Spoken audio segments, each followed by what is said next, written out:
ఇక నిర్మాణ రంగం, బీసీలు ఆత్మగౌరవంతో బతకాలి, బీసీల భవనాలు ఉండాలని ఈ దొంగలు చెప్తా ఉంటారు. భవనాలు, బీసీ ఆత్మగౌరవ భవనాల నిర్మాణం కోసం 100 కోట్లు ఖర్చు చేయబోతున్నామని చెప్పారు బడ్జెట్లో. రూపాయి పెట్టలే, ఒక్క రూపాయి కూడా ఖర్చు పెట్టలే. ఇది పొన్నం ప్రభాకర్ గారు మంత్రి ఇచ్చినటువంటిది.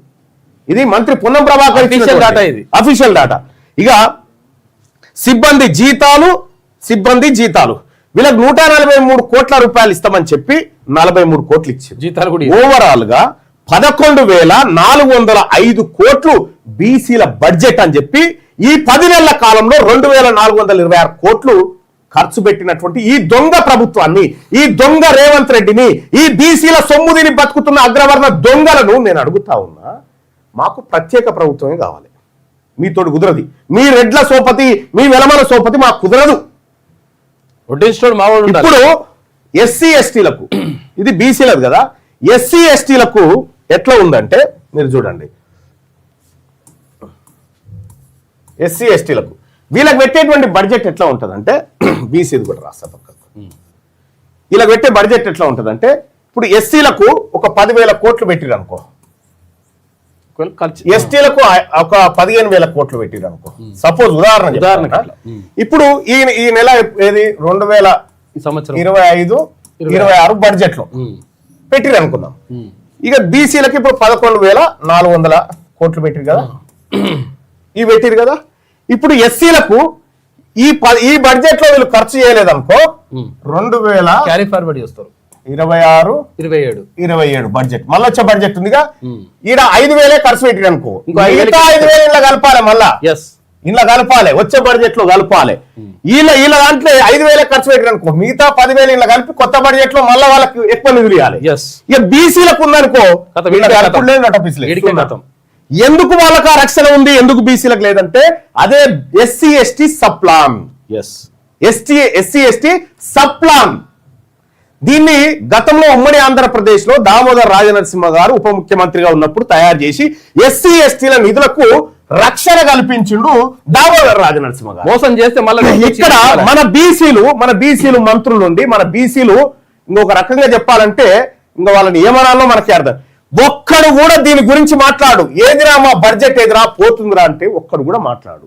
అంటే బీసీలం అంటే పన్నులు కట్టి ప్రభుత్వానికి మొత్తం తెలంగాణ రాష్ట్రంలో తెలంగాణ బడ్జెట్ లో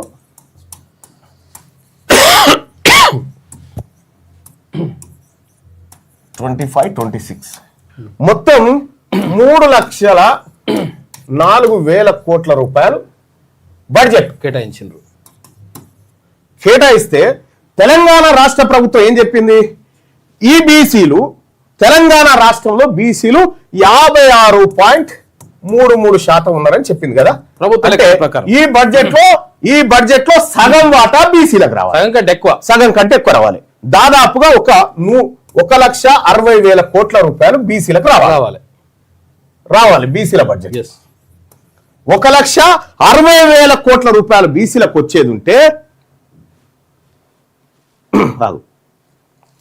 11,405 కోట్లు కేటాయించి 2,426 కోట్లు, 1,60,000 కోట్ల రూపాయలు బీసీల వాటా అయితే 2,426 కోట్లు మన మొఖాన యాదగిరి గుట్ట కాడ బిచ్చగాడు కూడా తీసుకోడు. 95 పైసలే మన బతుకు, 95 పైసలు. ఇది దొంగ రేవంత్ రెడ్డి ప్రభుత్వం చేస్తున్నటువంటి కుట్ర. ఇప్పుడు నేనేం చెప్తున్నా అంటే, మాకు కూడా ఇలాంటి రక్షణ కావాలి, సప్లాన్ ఉండాలి, బీసీ సప్లాన్. నువ్వు మేనిఫెస్టోలో చెప్పినావు కదా, మీరు చెప్పినావు కదా మేనిఫెస్టోలో. నేను ఇగో 5 ఏళ్లలో బీసీల అభివృద్ధికి 20,000 కోట్ల చొప్పున 1,00,000 కోట్లు పెడతాం. బీసీ సప్లాన్ తొలి అసెంబ్లీ సమావేశాలు. ఏది నా బీసీ సప్లాన్? ఏది ఇప్పుడు ఎన్ని అసెంబ్లీ సమావేశాలు? ఇప్పుడు చెప్పు. బీసీ ఎమ్మెల్యేలారా మీరు ఉన్నారు కదా, 19 మంది 20 మంది ఉన్నారు కదా, మాట్లాడురి. మహేష్ కుమార్ గౌడ్ గారు పిసిసి చీఫ్ కదా, మీరు బీసీ కదా, గవర్నర్లకు ఇస్తేనే గతి లేదా మీ పార్టీలా?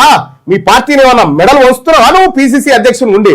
పొన్నం ప్రభాకర్ గారు మీరు ఖుద్దు గౌడ సామాజిక వర్గం బిడ్డ ఉండి గౌడ్ల నోట్ల మన్ను వస్తే కూడా నువ్వు పట్టించుకోలేదు. గౌడ్ల నోట్ల మన్ను వస్తే ఎందుకయ్యా నువ్వు మంత్రిగా ఉండి ఏం చేస్తావు? మంత్రిగా ఉండి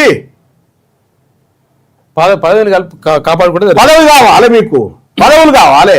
అక్కడ చెప్పిండు కదా వాకిడి శ్రీగారి నా జాతులకు అన్యాయం జరిగితే రాజీనామా చేస్తా అని చెప్పి నువ్వు చెప్పా అది జాతులే ముఖ్యమని చెప్పి నువ్వు చెప్పు. రండి మంత్రులారా, మనకు చేత కాకపోతే రాజీనామా చేసి ఇంట్లో బందాం రారి. ఈ వర్గాల ప్రజల ప్రయోజనాలు దెబ్బతింటా ఉంటే మనం కుక్కిన పేరు లెక్క కూర్చుంటాం ఆడా. ఇది కదా జరిగిన మోసం.